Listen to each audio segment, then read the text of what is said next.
오늘 말씀의 제목은 당신은 기적을 갈망하십니까? 입니다. 다시 한번 따라할까요? 당신은 기적을 갈망하십니까? 여러분이 기적을 갈망하십니까? 아멘. 제가 소설가 백용옥 씨를 굉장히 좋아합니다. 백용옥 씨의 글을 자주 읽는 편인데 언젠가 읽었던 그 백용옥 씨의 책 가운데 보았던 글귀가 하나 기억이 납니다. 그 글귀는 뭐냐면 삶은 편도 여행이다. 삶은 편도 여행이다. 여러분 어떠세요? 이 말을 딱 듣는 생각은 편도 여행이라서 왠지 슬픈 생각, 아쉽다라는 그런 생각 아마 들을지 모르겠습니다. 하지만 편도라서 슬픈 게 아니라 편도라서 특별한 것이고요, 편도라서 아쉬운 것이 아니라 편도라서 소중한 것이 아닌가 생각을 해봅니다. 사랑하는 여러분, 2018년 올 한 해 우리가 지내오는 게 하루하루가 있을 거예요. 이 하루하루가 천국을 향한 그 편도의 여행이었음을 우리가 믿습니다. 하나님께서 저와 여러분의 인생 가운데 함께 하시고 나의 힘으로 산 것이 아니라 하나님의 도우심, 하나님께서 나에게 생명을 주시는 그 은혜 가운데에 살아갔다는 것이 참으로도 감사한 기적이고 은혜라는 것이죠. 이 시간 우리 같이 그 하나님께 정말 2018년 우리와 함께 동행하시고 우리의 삶 구석구석에 역사하셨던, 그래서 기적 같은 하루하루의 삶을 우리와 함께 걸어가셨던 그 하나님께 영광 감사의 박수 힘차게 한번 올려드릴까요?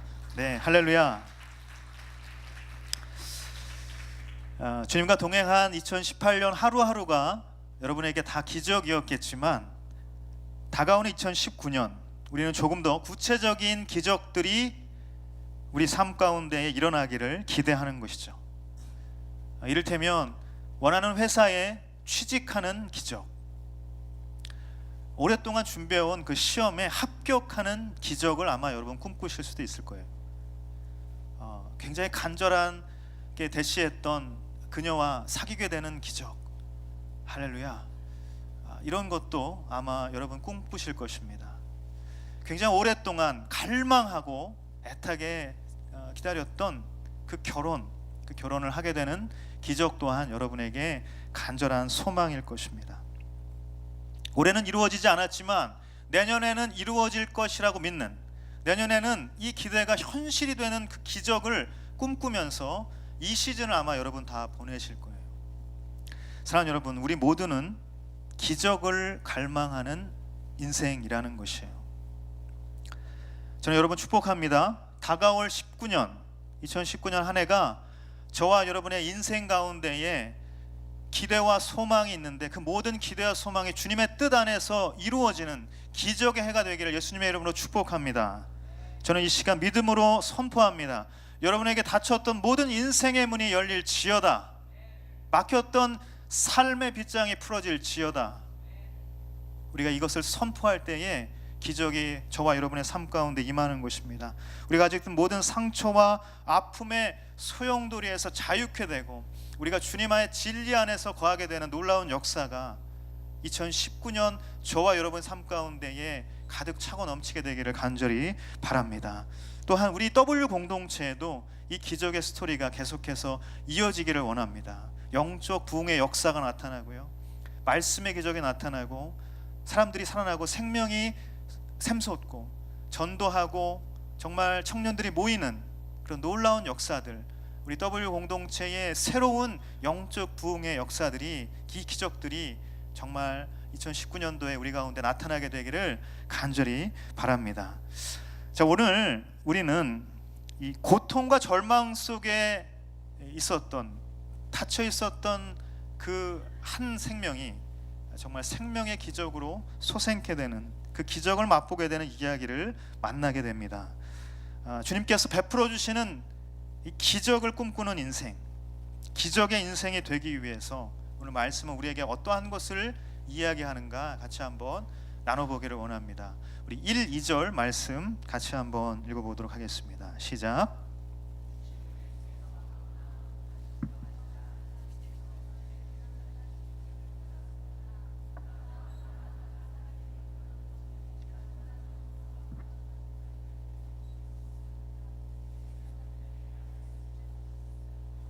아멘. 1, 2절을 통해서 나눌 첫 번째 메시지는 다시 한번 따라할까요? 기적은 말씀에서 시작됩니다. 기적은 말씀에서 시작된다는 것이에요. 가버나움으로 돌아오신 예수님을 기록을 하고 있습니다. 어디에서 돌아오셨냐면 갈릴리에서 돌아오셨어요. 갈릴리 사역을 돌아다니면서 갈릴리 전 지역을 다니시면서 병을 고치시고 말씀을 전하시고 가르치시는 그런 사역들을 하고 이제 다시 가버나움이라는 곳으로 돌아오신 것이에요. 그런데 오늘 1절에 보면 며칠 후 예수께서 가버나움으로 다시 들어가시자 예수께서 집에 계신다는 소문이 퍼졌다. 집에 계신다. 자, 집으로 돌아오시는 장면입니다. 이 가버나움을 집으로 돌아오신다고 이제 표현을 했는데 영어 번역은 이렇게 이야기를 하고 있어요. 컴백홈. 컴백홈 아시죠, 여러분? 집으로 돌아온 것이에요. 그럼 가버나움이 예수님의 집이었는가? 많은 성경학자들은 이 가버나움에 베드로의 집이 있었다. 혹은 또 예수님의 집이 그 가운데 또 있었다. 예수님의 고향은 어디죠? 나사렛이죠. 할렐루야. W 공동체는 말씀을 읽는 공동체인 줄 믿습니다. 나사렛인데 이제 가버나움에도 집이 있었느냐 없었느냐 많은 성경학자들이 이야기를 하지만 중요한 것은 뭐냐면 갈릴리 사역의 근거지가 바로 이 가버나움이었다는 것이에요. 이 갈릴리를 보면 주변에 가버나움도 있고요, 여러 가지 도시들이 있죠. 이 도시들을 돌아다니면서 하시다가 이 가버나움에 늘 근거지를 삼아서 거기에 계셨다라는 것이에요. 이 집에 돌아오시자, 가버나움 돌아오시자 소문이 퍼진 것이에요. 사람들이 인산인해처럼 몰려들기 시작했어요. 왜 그랬을까요? 예수님께서 병을 고치시는 거예요. 예수님께서 귀신을 쫓으시는 거예요. 예수님께서 정말 하늘의 도를 가르쳐 주시는 것이에요. 그래서 사람들이 모이기 시작한 것입니다. 각자 자기의 문제, 질병, 귀신 이런 여러 가지 문제들을 가지고 주님 앞에 온 것이죠. 하지만 주님은 지금 이 사람들 앞에서 어떠한 것을 가르치고 계십니까? 말씀을 전하셨다라고 그렇게 기록을 하고 있어요. 여러분, 이 말씀을 전하셨다의 이 말씀이라는 단어, 이것은 원어로 로고스라고 합니다. 로고스라는 것을 한 번씩은 다 들어보셨죠? 그런데 이 말씀의 원어 로고스, 이것이 동일한 단어가 앞에 있는 이 나병 환자를 고치시는 사건에도 등장을 한다는 것이에요. 마가복음 1장 44절과 45절 말씀, 1장의 마지막 부분이죠. 같이 한번 읽도록 하겠습니다. 시작.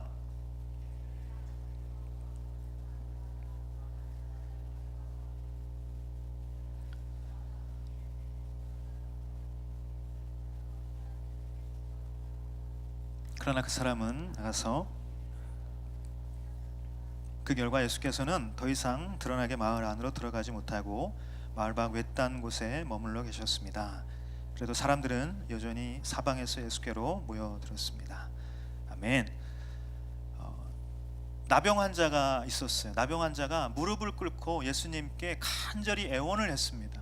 예수님께서 그 애원을 들으시고 너무나도 불쌍한 마음을 가지시고 손을 내밀어서 만져주셨어요.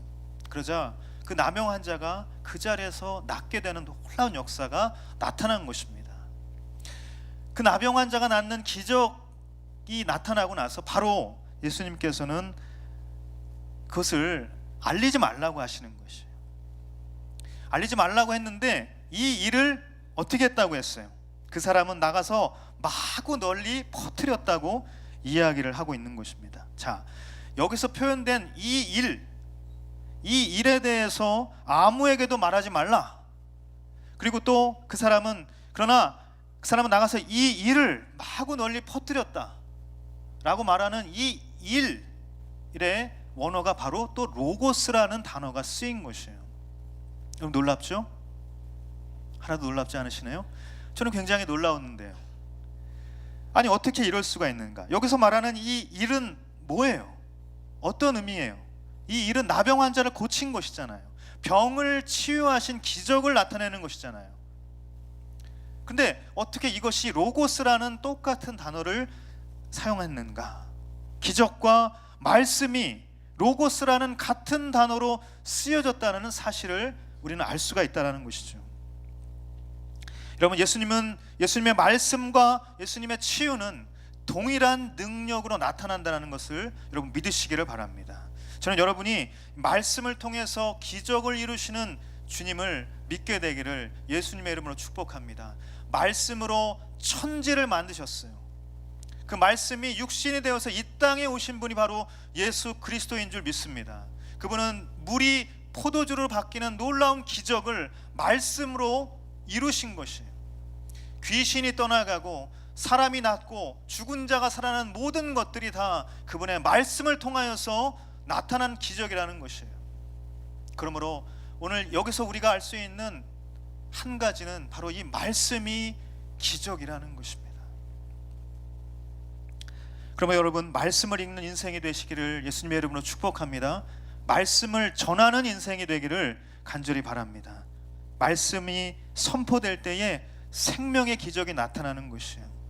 주님의 말씀이 선포되고 전해지는 모든 곳에 생명의 역사가 그 가운데에 나타나게 된다는 것입니다. 여러분, 기적과 말씀은 하나예요. 기적을 갈망한다면 우리는 말씀의 능력을 믿어야 하는 것이죠. 저는 여러분이 이 말씀으로 시작되는 기적의 인생을 맛보게 되기를 주님의 이름으로 축복합니다. 많은 사람들이 이제 모였어요. 그 가운데 예수님께서 말씀을 전하고 계셨다고 했죠. 근데 갑작스럽게 좀 당황스러운 일이 생기게 된 것입니다. 3절 말씀 같이 한번 읽도록 하겠습니다. 시작.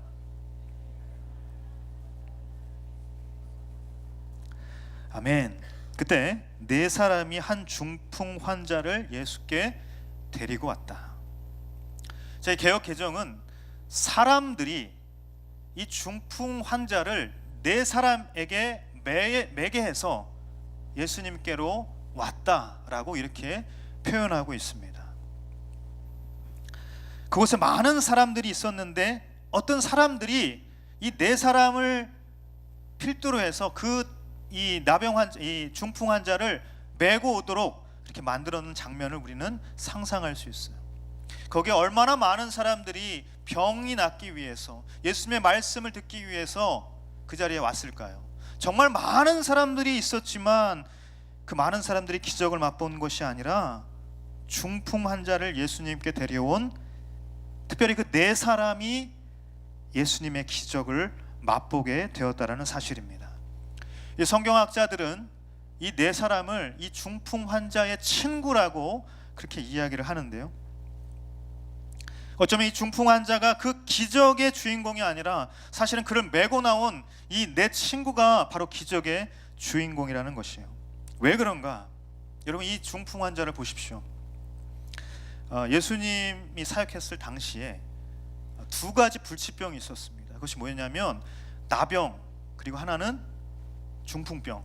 나병은 우리가 잘 아는 것처럼 문둥병이죠. 이 한센병이라고도 하는데요, 이 나병 걸리면 그냥 바로 다 죽는 거예요. 평생 그렇게 살거나 사람들과 떨어져 살아야 되는 그런 인생이 되는 것이죠. 중풍병도 마찬가지입니다. 도저히 병이 나을 거라고 기대할 수 없는 그런 상황이었다는 것입니다. 그런데 이 사람을 예수님께 데려가자니 바로 이 침상채로 들고 갈 수밖에 없었던 것이죠. 여러분, 그 사람들이 얼마나 친구들이 무거웠을까요? 얼마나 힘들었을까요? 하지만 그들은 그 힘든 것들을 감내하고 바로 예수님께 이 친구를 데리고 간 것입니다. 친구를 살리고 싶은 그 간절한 마음, 이 친구의 인생에 도대체 아무것도 할 수 없는, 아무것도 이 친구는 소망할 수 없는 너무나도 불쌍한 영혼이라는 것을 친구들은 너무나 잘 알고 있었던 것이죠. 이 친구를 사랑하는 그 마음 한 가지를 가지고 이 불편한 희생을 친구들은 감당했다는 것이. 자, 여러분, 자기를 위해서는 막 50kg, 100kg 바벨을 막 열심히 안간힘을 써서 들지요. 헬스클럽 가서 뭐 필라테스 가서 찍고 막 들고 이렇게 열심히들 운동을 합니다. 그런데 남을 위해서는 그 남의 무거운 짐을 절대로 들어주지 않는 그런 세대가 바로 요즘 세대라는 것이에요. 나를 위해서 시간을 쓰는 것은 절대 아깝지 않지만 남을 위해서 시간을 쓰면 그것이 굉장히 한심해 보이고 그것이 굉장히 실속 없는 인생과 같이 보인다고, 그렇게 손가락질하는 냉정한 경쟁 원리의 그 잣대를 대는 것이 바로 요즘 사회라는 것이에요. 여러분, 이 시대는 오직 자신에게만 관심이 있다. 이 시대는 오직 자기 자신만을 위한 삶을 꿈꾸는 세대다라는 것이에요. 성경은 이것을 말세의 징조라고 분명히 가르쳐주고 있습니다. 디모데후서 3장 1절과 2절 말씀입니다. 같이 한번 읽도록 하겠습니다. 시작.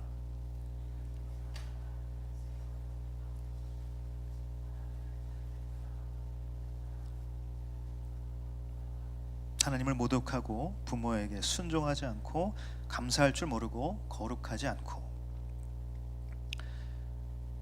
말세에 어려운 때가 오는데 뭐라고 얘기하냐면 사람들은 자기를 사랑한대요. 그래서 사람들은 돈을 사랑한대요. 사람들은 거룩하지 않고 하나님을 모독하고 전혀 영적인 것과는 거리가 먼 삶을 살아간대요. 이것이 말세의 징조라고 분명히 우리 가운데 가르쳐주고 있다는 것입니다. 자기를 위해 살고 돈을 벌기 위해 사는 것, 그것이 요즘 세대 말세의 징조, 우리가 살아가는 세대라는 것이에요. 요즘 욜로족이다, 뭐 이런 말 있죠. 그러니까 자기 자신만을 위해서, 자기 자신이 굉장히 중요한 가치를 가지고 있다, 이런 가치관으로 살아가는 세대라는 것이요. 워라벨, 워크라이프 밸런스라고 하죠. 자기의 삶이 중요한 거예요. 이 신조어들이 나오는 모든 것들을 보면 다 자기 자신이 중요하다라는 이 자기 자신의 가치를 두는 삶을 이야기하고 있다라는 것이죠. 여러분, 밀레니엄 세대라고 들어보셨을 거예요. 아마 1980년대 초반부터 그 이후에 한 20년 동안 이렇게 태어난 사람들이 바로 밀레니엄 세대인데요. 이 밀레니엄 세대가 이제 자랐잖아요. 자라서 결혼을 했잖아요. 결혼을 해서 가정을 이룹니다. 그 밀레니엄 세대가 부모가 되는 이제 그런 상황들이 지금 요즘 펼쳐지는데, 그 가운데 나타나는 하나의 신조어가 뭐냐면 밀레니얼 엄마라는 거예요. 밀레니얼 엄마. 이 엄마는 어떤 엄마냐면 밥을 해주는 것이 아니라 밥을 사준대요. 자기 아들, 딸, 자녀가 있는데 밥을 해주지 않고 밥을 사주고, 밥을 사주면서 세이브된 그 시간을 자기 개발에 사용한다는 것이죠. 할렐루야. 깜짝 놀랐는데 여러분 하나도 깜짝 놀라지 않으시네요. 그래도 여러분 굉장히 감사한 것은요, 여러분 중에 고개를 떨구는 사람들이 있을지언정 자는 사람은 없다. 지금 날씨가 춥고 이곳에 난방이 되지 않는 관계로 할렐루야, 도저히 잠을 잘 수가 없는 것이죠. 얼마나 감사한지. 여러분, 우리 주변에 기적이라고 불리우는 많은 일들을 잘 보면요, 자기를 사랑하는 마음이 아닌 남을 사랑하는 마음을 가진 사람들을 통해서 바로 기적이 나타난다는 사실이에요. 저는 이 시대의 크리스천 청년들이 나라를 품고 민족을 품고 열방을 품고 이 시대에 죽어가는 영혼들을 품고 살아가는 크리스천 청년들이 되기를 간절히 바랍니다. 우리 주변에 소외된 이웃이 있어요. 우리 주변에 불쌍한 사람들이 있습니다. 우리 주변에 우리의 도움이 필요한 사람들이 있어요. 그 사람들에게 우리의 마음을 드리고 우리가 할 수 있는 것들을 도와주고, 나를 위해서 사는 것이 아니라 그들을 위해서, 남을 위해서 사는 인생, 그런 인생이 되기를 간절히 바라는 것입니다. 나라와 민족과 세계 속에서 내가 드러나야 하는 삶이 아니라 나라, 민족과 세계 속으로 나를 던지는 삶을 살아가야 한다는 것이에요. 여러분, 기적은 남을 위해 나를 던질 때 일어난다는 사실입니다.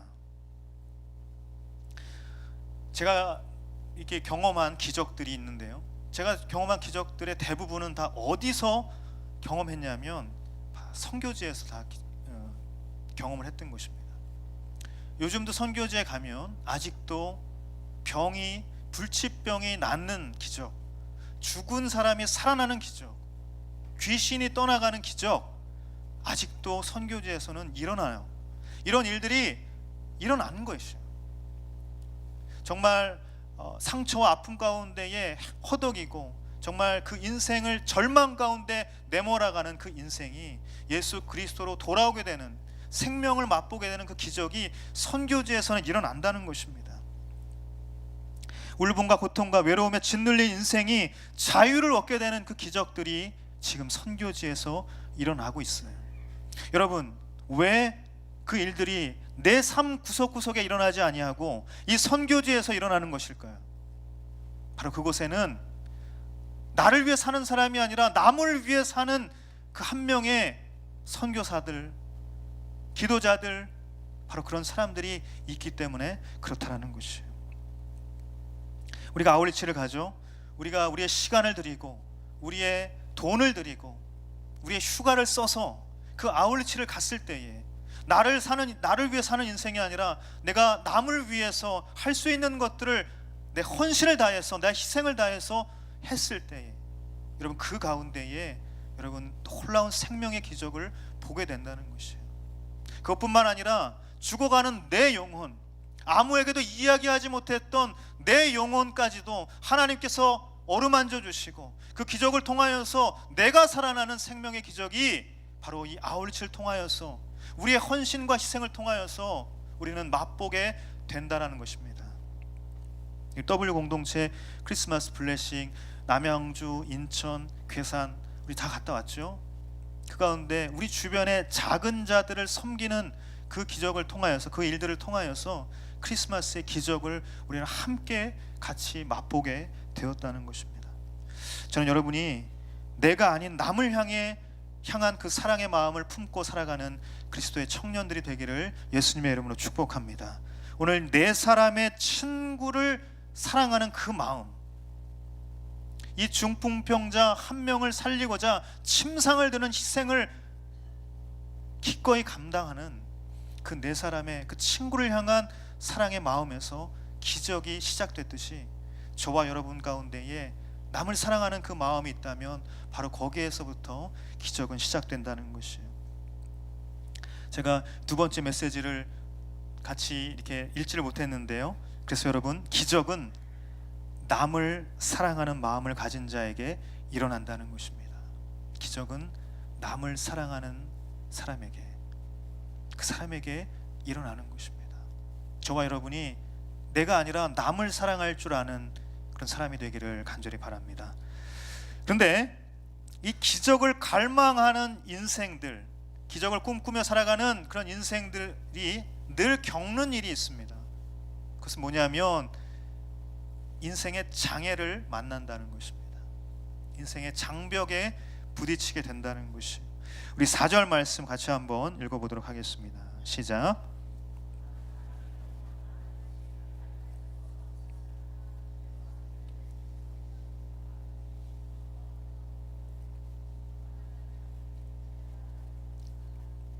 아멘. 제가 나누고 싶은 세 번째 메시지는 다 같이 따라합시다. 기적은 멈추지 않고 뚫고 나아갈 때 맛보는 것입니다.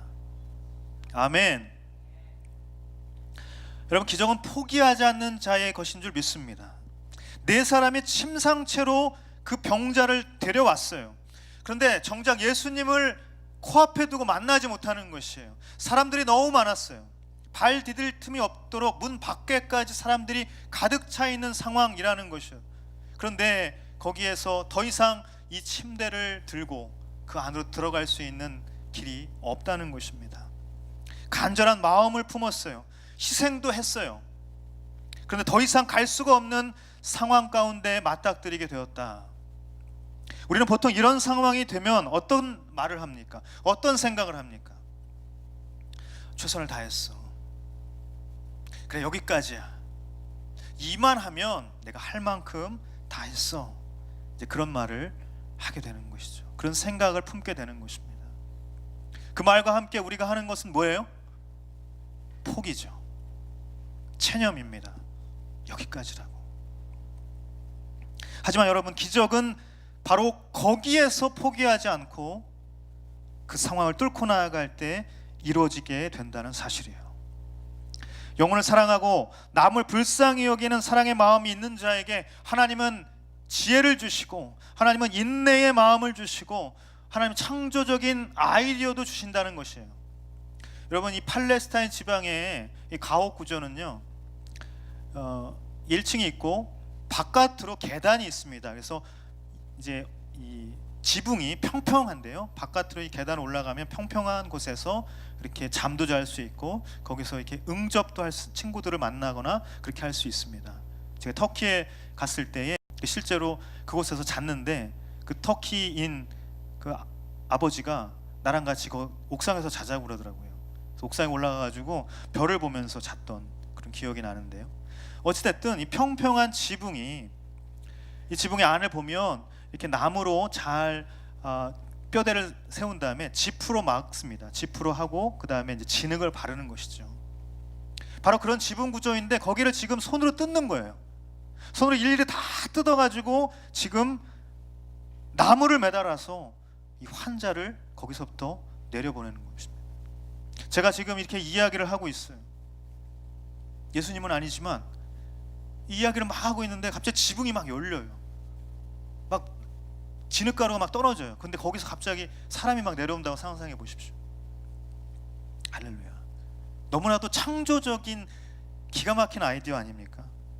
이 기가 막힌 아이디어를 통해서 친구들은 중풍병자를 예수님께 보일 수 있게 되었다. 여러분, 장애물을 뛰어넘을 수 있는 지혜, 장애물을 뛰어넘을 수 있는 그 용기는 사랑하는 마음이 있다면 하나님께서 부어주시는 것이에요. 인생의 기적을 갈망한다고 하면서 인생의 장애를 두려워하고 인생의 장애 앞에서 포기한다면 기적의 스토리는 결코 쓸 수 없다라는 것입니다. 주님께서는 그들이 지붕을 뚫을 때 그것을 보시면서, 그것을 다 알고 계셨으면서도 어떻게 하셨을까? 포기하지 않고 멈추지 않고 전진하는 그 친구들의, 이 친구를 향한, 이 병자를 향한 그 사랑의 마음을 보셨을 거예요. 문 밖에까지 이렇게 발디딜 틈 없을 정도로 많은 사람이 있었다고 기록을 하고 있죠. 그 사람들이 다 저마다의 아픔을 가지고, 저마다의 질병을 가지고 예수님께서 나를 좀 고쳐주시고자 예수님의 그 치유를 기다리면서 그 가운데 있었을 것이에요. 그런데 갑자기 지붕을 뚫고서 막 들이미는 것이에요. 예수님이 그 상황을 보고, 저기 지금 사람들이 너무나도 많이 줄을 서 있으니까 줄을 잘 지켜라, 너의 순서를 지켜라, 이렇게 말씀하셨어요. 그렇게 말씀하지 않으셨어요. 예수님은 그들의 사랑의 마음을 너무나도 기뻐하셨을 거예요. 예수님은 그들의 그 간절한 마음을 알아보셨다라는 것입니다. 마태복음 11장 12절 이렇게 이야기합니다. 세례자 요한 때부터 지금까지 하늘나라는 침략당하고 있으니 침략하는 사람들이 차지하게 될 것이다. 여러분, 인생의 기적을 꿈꾸는 자, 하나님의 나라가 자신의 삶 가운데 임하는 놀라운 영적인 기적을 소망하는 자는 포기하지 아니하고 모든 장애와 장벽을 뚫고 나아가야 하는 것입니다. 지붕을 뚫고 예수님이 계신 곳으로 들어가는 자, 모든 방해와 모든 장애를 뚫고 영적인 고지를 향해서 전진하고 그것을 침노하는 그런 사람에게 기적이 일어나는 줄 믿습니다. 이 시간 저는 여러분에게 축복하고 선포하기를 원합니다. 이 시간 예수 그리스도의 명언하니 모든 포기와 절망의 그 마음들이 떠나갈 지어다. 더 이상은 무리라는 그 체념의 마음도 떠나갈 지어다. 우리를 둘러싸고 있는 그 마음들, 내가 여기까지면 된다, 내가 여기까지 최선을 다했으니 더 이상은 무리라는 그 마음들, 그것들을 내려놓고 바로 그 지점에서 더 포기하지 아니하고 나아가는 것이에요. 갈라디아서 6장 9절 말씀처럼 우리가 선한 일을 하다가 낙심하지 말아야 되는 것입니다. 포기하지 않으면 때가 이를 때에 열매를 거둘 것이라고 분명히 말씀하고 있는 것입니다. 여러분, 믿음의 경주함에 있어서 인생의 장애물은 반드시 도사리고 있는 것입니다. 우리가 신앙의 레이스를 해나갈 때에 그 가운데에 장벽은 늘 있게 마련인 것입니다. 우리에게 찾아오는 많은 유혹들이 있을 것이고, 우리를 찾아오는, 우리 앞에 맞닥뜨리는 많은 문제와 고통의 문제, 고난의 문제가 있다는 것이에요. 그것은 피할 수 없는 장애와 장벽이라는 것입니다. 바로 그 장벽과 장애 앞에 내가 포기하고 무너질 것인가, 내가 거기서 체념할 것인가, 아니면 그것을 뚫고 멈추지 아니하고 나아갈 것인가, 여러분의 삶에 기적이 임하는 것이냐 아니면 포기가 임하는 것이냐, 바로 그 지점에서 우리가 어떤 선택을 하느냐에 달려 있다는 것입니다. 그 장애와 장벽 앞에 멈추지 않고 포기하지 않는 지혜를 구하시고요, 용기를 구하십시오. 하나님께서 지혜와 용기를 구하는 자에게 꾸짖지 아니하시고 넘치는 지혜와 용기를 부어주실 줄 믿습니다. 포기하지 않아야 한다는 것이에요. 그러면 주님의 기적을 맛보는 인생이 되는 것입니다. 전 여러분이 인생의 장애 앞에 멈추지 않고 포기하지 않음으로 기적을 경험하는 그런 기적의 인생이 되기를 예수님의 이름으로 축복합니다. 친구를 사랑하는 마음, 포기하지 않는 믿음을 보시고 예수님께서는 이제 기적을 베풀어 주시는 가운데, 그 가운데 굉장히 불편한 사람들이 있어요. 그리고 마지막으로 6절에서 11절까지 말씀 같이 한번 읽도록 하겠습니다. 시작.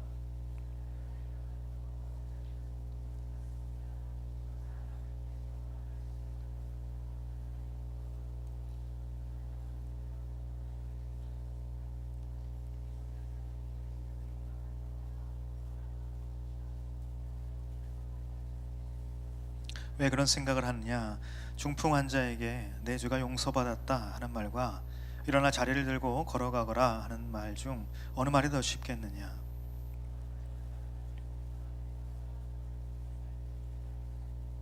그리고 예수께서 중풍 환자에게 말씀하셨습니다. 내가 내게 말한다. 일어나 내 자리를 들고 집으로 가거라. 아멘. 마지막으로 나누고 싶은 메시지는 다시 한번 따라합시다. 기적은 이성이 아니라 믿음으로 이루어집니다. 아멘. 여러분 춥지 않으시죠? 슬슬. 네. 굉장히 춥네요. 할렐루야. 성령의 불. 성령의 불. 율법학자들이라고 하는 사람들은 이제 서기관들입니다. 이 서기관들인데요, 이 사람들은 사실 당대에 굉장히 학식 있는 사람들이었죠. 율법적인 지식을 가지고 있었고, 또 뿐만 아니라 정치적인 영향력도 발휘했어요. 공의에 들어가서 이렇게 정치적인 일들도 하는 그런 존경받는 사람들이었습니다. 그런데 예수라는 사람이 나타나서 율법적인 지식이나 어떤 정치적인 영향력이나 이런 것들로 자꾸 은근히 이렇게 좀 오는 거예요. 은근히 신경이 쓰이게 된 것입니다. 그래서 이제 그 자리에 율법학자들이 가 있었는데 한참을 이야기를 듣다가 결정적으로 논쟁을 벌일 만한 구실을 잡은 것이죠. 아니, 하나님이 아닌데 어떻게 죄를 용서할 수 있는가? 신성 모독죄가 아닌가? 하나님을 모독하고 있는 것이다. 네가 뭔데? 하나님도 아닌데 한낱 인간이 죄를 사할 수 있다는 것인가? 이런 생각을 하게 되었어요.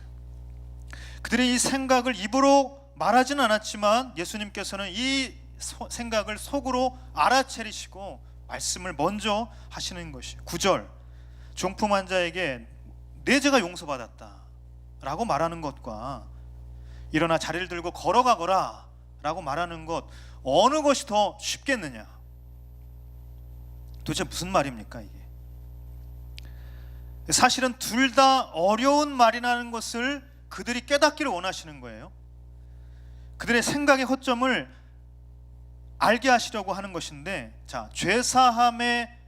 죄사함이라는 것은 하나님의 영역이라는 것이 바로 그들의 생각이에요. 이 죄사함이 하나님의 영역이라는 그들의 생각을 향해서, 그러면 사람의 질병을 고치는 일, 사람을 치유하는 일, 더군다나 나병 환자나 중풍 환자나 불치병인데, 나을 수 없는 병인데 그 사람들을 고치는 일은 아무나 할 수 있는 쉬운 일이냐라고 묻고 있는 것이죠. 예수님 지금까지 수많은 병자를 고치셨는데 이것도 사람이 할 수 없는 일이다 라는 것을 역설하고 계시다라는 것입니다. 자, 그렇기 때문에 죄사함의 영역이나 병을 고치는 그 영역이나 모두 신적인 권위이기 때문에 자신이 하나님의 아들 예수 그리스도, 이 땅에 오실 메시아 구세주라는 것을 지금 말씀을 통하여서 가르쳐주고 깨우쳐주고 있다라는 것이에요. 하지만 율법학자들은 지금 이 평범한 인간으로 보이는 예수라는 이 자가 하나님의 아들, 우리를 이 땅에서 구원하신 메시아 구세주일 리가 절대 없다. 그들의 생각은 이것이에요. 그들의 지식과 이성의 잣대로는 도저히 받아들일 수 없다라는 것이 그들의 생각이었다는 것입니다. 자, 여러분, 이 장면을 통해서 우리는 율법학자들의 이 갇힌 생각을 보게 되는 것이에요. 자신들이 가지고 있는 지성과 자신들이 생각할 수 있는 이성, 율법적인 지식으로 하나님이신 예수님의 그 능력을 판단하고 있다. 그 하나님의 능력을 지금 제한하고 있다라는 것입니다. 지금 기적을 눈앞에서 보고서도 그들의 지성 안에서만 이해하려고 한다는 것이에요. 그들은 이성으로 보려고 하지 믿음의 눈으로 지금 보려고 하지 않는다는 것이죠. 사랑하는 여러분, 오늘 말씀을 통해서 주님은 우리에게도 이렇게 말씀하시는 것이에요. 자, 우리의 모습도 율법학자들과 크게 다르지 않다. 우리 마음속에 주님의 기적을 갈망하는 마음이 있지만 우리 마음속에 동시에 주님의 능력을 제한하는 마음도 있다는 것이, 나는 안 될 거야, 내 상황으로는 불가능해, 나는 이것밖에 없는데 도저히 그것은 안 되는 거야, 내 상태로 이것밖에 안 되는데, 이것밖에 없는데 어떻게 내가 그것을 감히 꿈이나 꿀 수 있겠는가, 스스로 생각하고 스스로 판단하고 그게 이성적이고 그게 현실적이다 라고 스스로 그렇게 생각하고 이야기한다는 것이에요. 하지만 여러분, 예수님께는 불가능이 없는 줄 믿습니다. 예수님께서는 모든 것이 가능한 줄 믿습니다. 이 시간 예수 그리스도의 명하노니 모든 불신과 의심의 영이 떠나갈 지어다. 우리 마음 가운데 있는 모든 의심의 영이 떠나가는 것입니다. 내 상황과 하나님의 능력을 비교하는 그 어리석음을 내려놓게 되기를 간절히 바랍니다. 그럼 어차피 내가 가진 기반 안에서 기적이 이루어지는 것인가? 그렇지 않아요. 어차피 내 능력으로 그것을 기반으로 해서 기적이라는 것을 맛볼 수 있는가? 그것은 절대 그렇지 않다는 것이에요. 내 능력 밖의 일, 내가 할 수 없는 일, 도저히 불가능한 일, 그것이 이루어지는 것이 바로 기적인 것이고, 하나님께서는 바로 그 기적을 우리 가운데에 나타내시기를 원하신다는 것입니다. 우리가 그것을 믿는 믿음, 내 상황과 내 지식과 내 이성으로 판단하고 제한하는 것이 아니라 하나님 전지전능하신 그 하나님의 능력을 내가 오직 믿음으로 말미암아 하나님께서 이루시는 기적을 맛보기를 원하신다는 것이에요. 그것이 하나님의 마음이라는 것이에요.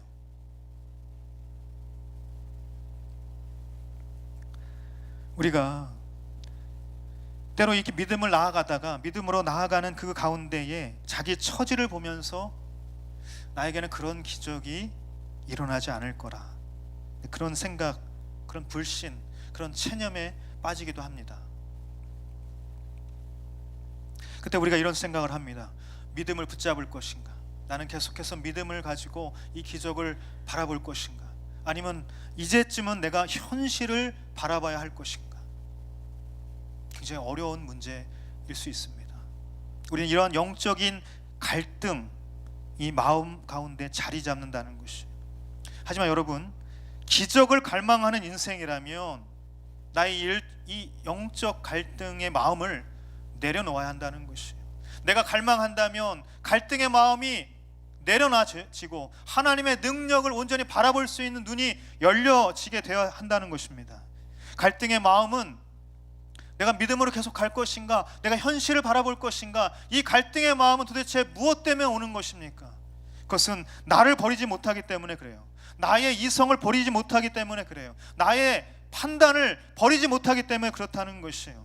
나의 상황을 바라보고 나의 처지를 바라보는 이성적인 판단을 내려놓지 못하기 때문에 내가 그것을 바라보지 못하는 것입니다. 지금 이 시간 저는 여러분에게 간절히 바라는 것이 있습니다. 그것이 뭐냐면 여러분의 이성에 하나님의 기적을 묻어두지 않게 되기를 예수님의 이름으로 축복합니다. 저는 여러분이 나를 버리고 주님을 믿는 그 믿음으로 나아갈 수 있게 되기를 예수님의 이름으로 축복합니다. 사랑하는 여러분, 2018년 우리 W 공동체에 저는 이러한 삶의 기적, 이러한 영적인 기적이 나타나기를 원합니다.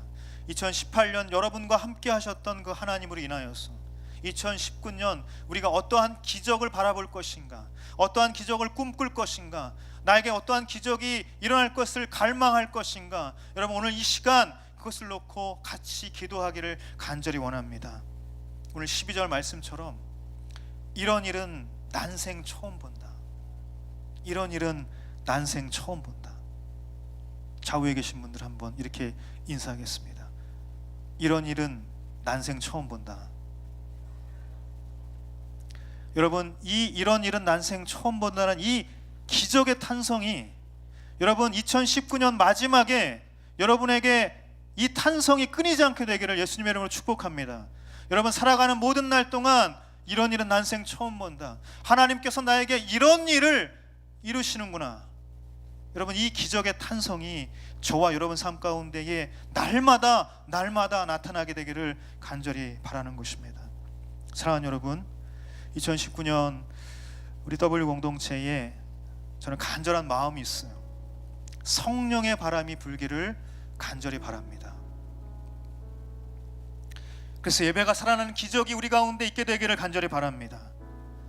청년들이 모이는 공동체가 되기를 간절히 바랍니다. 날마다 모이기를 힘쓰고 함께 모여서 기도하고 예배하는 그런 공동체가 되기를 간절히 바라는 것이, 영혼 구원의 열정이 우리 가운데 죽어 있었던 그 마음이 새롭게 솟아나는 그런 영적 기적이 우리 가운데 나타나게 되기를 간절히 바랍니다. 말씀을 사모하는 기적, 말씀을 읽는 기적, 그리고 말씀을 나누고 말씀을 전하는 기적, 살아계신 예수 그리스도의 그 말씀을 증거하는 그 놀라운 영적인 기적이 우리 W 공동체 가운데 나타나게 되기를 간절히 바랍니다. 이웃을 품고 소외된 자에게 예수님의 사랑을 전하는 그 사랑의 기적이 우리 W 공동체 가운데 나타나게 되기를 간절히 바랍니다. 여러분 우리는 할 수 있습니다. 우리의 힘으로 하는 것이 아니라 성령의 역사가, 성령의 바람이 우리 가운데에 불어오게 된다면 저와 여러분의 인생이 변화될 것이고 우리 W 공동체가 변화될 것이고 우리가 전혀 꿈꾸지 못했던, 우리의 상상 가운데에 없었던 그 하나님의 놀라운 기적이 나타나는 것이에요. 저는 2019년 우리 W 공동체가 그러한 영적인 변화가 있게 되기를 간절히 바랍니다. 저는 여러분 각자의 삶이 예수 그리스도의 복음으로 충만하여지기를 원합니다. 살아계신 예수님을 날마다 만나는 사랑의 기적, 영적인 기적, 복음의 기적이 나타나는 인생이 되기를 간절히 원합니다. 닫혔던 모든 인생의 문이 열려지고 나를 막고 있었던 인생의 빗장이 풀어지는 놀라운 역사들. 왜 기적이 일어나지 않습니까? 기적은 하나님께서 이루시는 하나님의 놀라운 역사인 줄 믿습니다. 내가 믿음의 눈으로 바라볼 때에 하나님께서는 그 일을 저와 여러분에게 반드시 행하실 줄 믿습니다. 우리 W 공동체 가운데에 그 일이 이루어질 줄 믿습니다. 그런 기적의 인생이 되기를 간절히 바라는 것이에요. 2019년 개봉할 영화인데요, 아직 개봉하지 않았어요. 말모이라는 그런 영화가 있는데요, 그 영화의 주인공이 이런 말을 했습니다. 그 말이 굉장히 인상 깊은데요, 한 사람의 10발자국보다 10사람의 한 발자국이 훨씬 강하다. 다시 선포합시다. 한 사람의 10발자국보다 10사람의 한 발자국이 훨씬 강하다. 사랑하는 여러분, 혼자 독주한다고 기적이 아닙니다. 같이 함께 가는 것이 진정한 기적인 줄 믿습니다. 예수님께서는 늘 우리와 함께 가시기를 원하십니다. 예수님께서는 혼자 가지 않으셨어요. 예수님께서는 그 십자가길을 묵묵히 혼자 가셨지만 수많은 당신의 제자들과 당신을 따르는 영적 사도들이 그 길을 따라갔던 것이, 지금 우리가 이곳에서 예배하지만 이 추운 가운데서 예배하는 가운데서도 우리는 그 예수님의 길을 따라가는 것입니다. 2019년 W 공동체가 같이 가기를 원합니다. 나보다 남을 사랑할 수 있는 마음을 구하십시오. 예수님의 사랑을 느끼고 예수님의 사랑을 깨닫고 예수님의 사랑을 전하는 그런 공동체가 우리가 되기를 원합니다. 끝까지 포기하지 않는 인내를 통해서 우리가 기적을 보게 되는 그런 놀라운 영적인 능력이 나타나는 공동체가 되기를 간절히 원합니다. 나의 이성이 아니라, 나의 지식이 아니라, 나의 한계가 아니라 예수님의 그 무한하신 능력을 믿음으로 진정한 기적을 경험하는 기적의 인생이 되기를 예수님의 이름으로 축복합니다.